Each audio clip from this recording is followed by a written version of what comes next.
থেকে সহ বিভিন্ন এলাকার গণ্যমান্য ব্যক্তিবর্গ, যারা সরাসরি দল করেন না, অনেক সাধারণ মানুষ আমাকে ভালোবাসেন, এলাকাকে ভালোবাসেন, দুনিয়ার চোখে ভালোবাসেন, বিভিন্নভাবে আপনারা অনেকেই উপস্থিত, ওলামায়ে কেরামরা আছেন, হিন্দু সম্প্রদায়ের ভাই বোনেরাও থাকতে পারেন, আমাদের মহিলা দলের অনেক নেতৃবৃন্দ আছেন।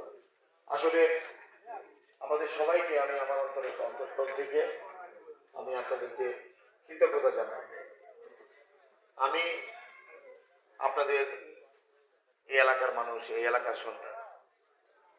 দীর্ঘ 34 বছর যাবৎ এই রাজনৈতিক কর্মকাণ্ড আমি শুরু করার পর থেকে সর্বস্তরের মানুষ, নেতাকর্মীরা আপনারা যেভাবে আমাকে সহযোগিতা করেছেন, এই ঋণ আমি কোনদিন শোধ করতে পারব না। আজকের এই বিজয়, এটা আমার বিজয় না, এটা আপনাদের সকলের বিজয়। এই বিজয় কুলিয়ারচরের মানুষের বিজয়। এই বিজয় ভৈরব কুলিয়ারচরের সর্বস্তরের বিএনপি নেতাকর্মী সহ আপামর জনসাধারণের।